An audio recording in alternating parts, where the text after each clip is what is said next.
10 राज्य जहां वर्तमान में बीजेपी की पकड़ सबसे मजबूत है। नंबर 10 हरियाणा। 2024 का वह दिन याद है जब टीवी चैनल, हर सर्वेक्षण, हर राजनीतिक विश्लेषक एक ही सुर में बोल रहा था, इस बार हरियाणा में कांग्रेस पक्की है। 10 साल की सत्ता विरोधी लहर है। किसान आंदोलन की गूंज अभी थमी नहीं है। पहलवानों का मामला भी था, और तो और कई बड़े नेता चुनाव से ठीक पहले पार्टी छोड़ गए थे।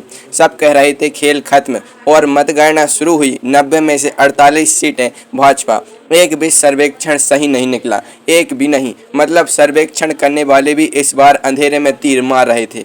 यह वह पल था जब पूरे देश ने समझा कि भाजपा की जमीनी ताकत कैमरे में नहीं दिखती, वोटिंग मशीन में दिखती है। नायाब सैनी मुख्यमंत्री बने, लेकिन असली बात यह है, हरियाणा में भाजपा की जीत सिर्फ संख्या की नहीं थी।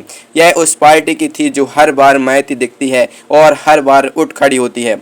और यहाँ एक सवाल आता है मन में, अगर हरियाणा जैसे मुश्किल राज्य में भाजपा इतनी मजबूत है, तो आगे के 9 राज्य कैसे होंगे? एक राज्य का नाम तो आपके दिमाग में आ ही रहा होगा, लेकिन नंबर 1 देखकर शायद आप कहें, हाँ यही होना था, यही तो भाजपा का असली घर है। पहले आगे बढ़ते हैं। नंबर 9 छत्तीसगढ़। 2018 के में कांग्रेस ने छत्तीसगढ़ में जमकर जीत हासिल की थी।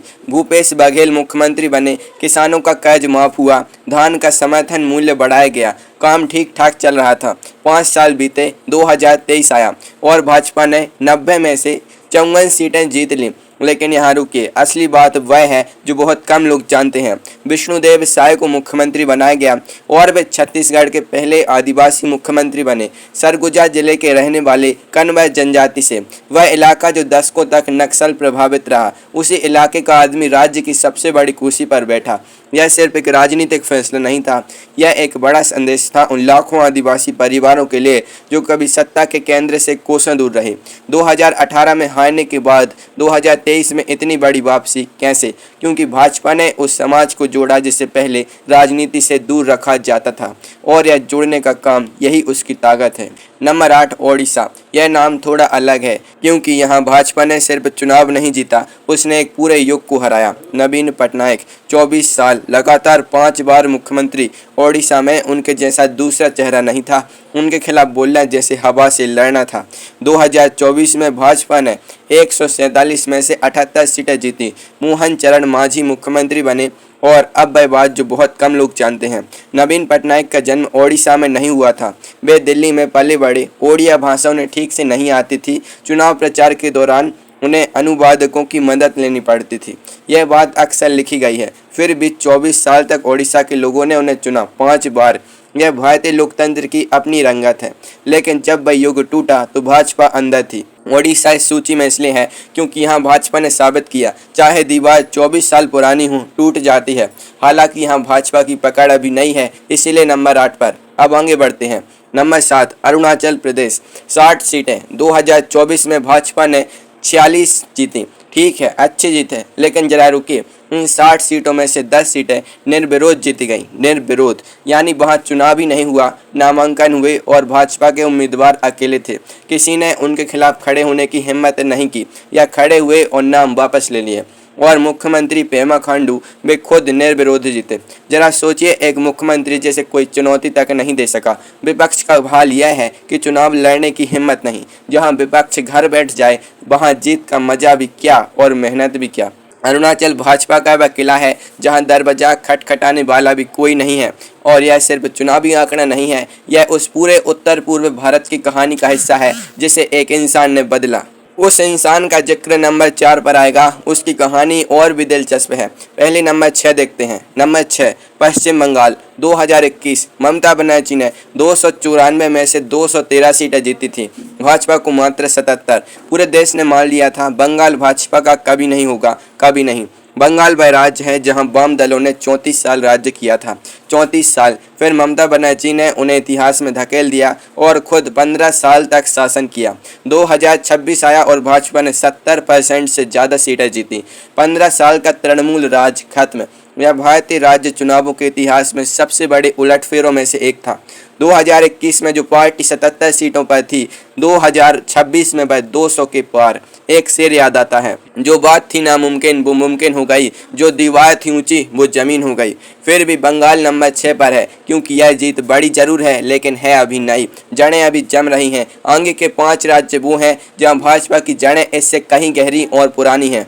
नंबर 5 राजस्थान। राजस्थान में एक परंपरा है, हर 5 साल में सरकार बदलती है, कांग्रेस भाजपा कांग्रेस भाजपा। 1993 से यही चल रहा है, जैसे घड़ी की सुई। 2023 में भाजपा की बारी थी, 199 में से 115 सीटें।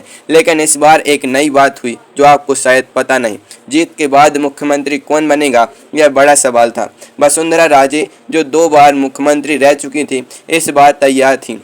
राजस्थान भाजपा में उनका कद किसी से कम नहीं, लेकिन भाजपा ने भजन लाल शर्मा को चुना। 3 बार के विधायक, कभी किसी मंत्रालय में नहीं गए थे, संगानेर से आते हैं, जिनका नाम राजस्थान के बाहर किसी ने शायद सुना भी नहीं था, और वे सीधे मुख्यमंत्री की कुर्सी पर। वसुंधरा राजे ने जो दशकों की राजनीति की थी, उसका फल किसी और को मिला। राजनीति में कहते हैं, खेत तू जोते फसल दूसरा काटे। राजस्थान में कुछ ऐसा ही हुआ। यही भाजपा की असली शक्ति है। केंद्रीय नेतृत्व की पकड़ इतनी मजबूत है कि जिसे उठाए उठता है, जिसे बिठाए बैठता है। राज्य का कोई बड़े से बड़ा नेता भी इसके आगे बेबस है। नंबर 4 असम। यहाँ एक आदमी की कहानी है, हेमंता बिस्वा शर्मा। 2015 से पहले कांग्रेस में थे, वर्षों तक तरुण गोगोई की सरकार में मंत्री रहे। असम कांग्रेस के सबसे ऊर्जावान और काबिल चेहरों में से एक माने जाते थे। फिर उन्होंने कांग्रेस छोड़ी, भाजपा में आए, और उसके बाद 2016, 2021, 2026 3 बार लगातार असम में भाजपा की सरकार। 3 बार। लेकिन यह सिर्फ असम की बात नहीं है। हेमंता शर्मा ने पूरे उत्तर पूर्व भारत का नक्शा ही बदल दिया। अरुणाचल, मणिपुर, त्रिपुरा, मेघालय, हर जगह भाजपा या उसके सहयोगी सत्ता में आए। उत्तर पूर्व के 8 राज्यों में से अधिकतर में आज भाजपा या उसका गठबंधन है। एक कहावत याद आती है, अकेला चना भाड़ नहीं फोड़ता।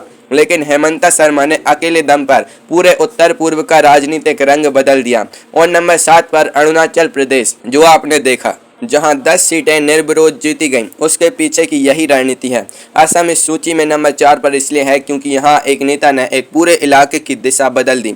यह सिर्फ एक राज्य की जीत नहीं, यह पूरे उत्तर पूर्व की कहानी है। अब आगे बढ़ते हैं और अब से वो राज्य जाएंगे, उनकी पकड़ और गहरी है। नंबर 3 मध्य प्रदेश। 2018 की वह रात, मध्य प्रदेश में मतदान गणना देर रात तक चली। नतीजे आते रहे, कांग्रेस को 114 सीटें, भाजपा को 109। 5 सीटों का फर्क। कांग्रेस ने सरकार बनाई, कमलनाथ मुख्यमंत्री बने। 15 महीने बाद 2020 में ज्योतिरादित्य सिंधिया ने कांग्रेस छोड़ दी। उनके साथ 22 विधायक भी गए, सरकार गिर गई, भाजपा फिर सत्ता में आई। अब 2023 आया, 230 में से 163 सीटें भाजपा। मध्य प्रदेश के इतिहास में भाजपा का अब तक का सबसे बड़ा जनादेश था यह। मोहन यादव मुख्यमंत्री बने। लेकिन यहाँ एक और बात जो शायद आपको पता नहीं, मध्य प्रदेश में भाजपा की पकड़ सिर्फ विधानसभा में नहीं है, नगर पालिका चुनाव हो, जिला पंचायत हो, हर स्तर पर भाजपा का वर्चस्व है। यह पार्टी यहाँ समाज की हर परत में घुसी हुई है।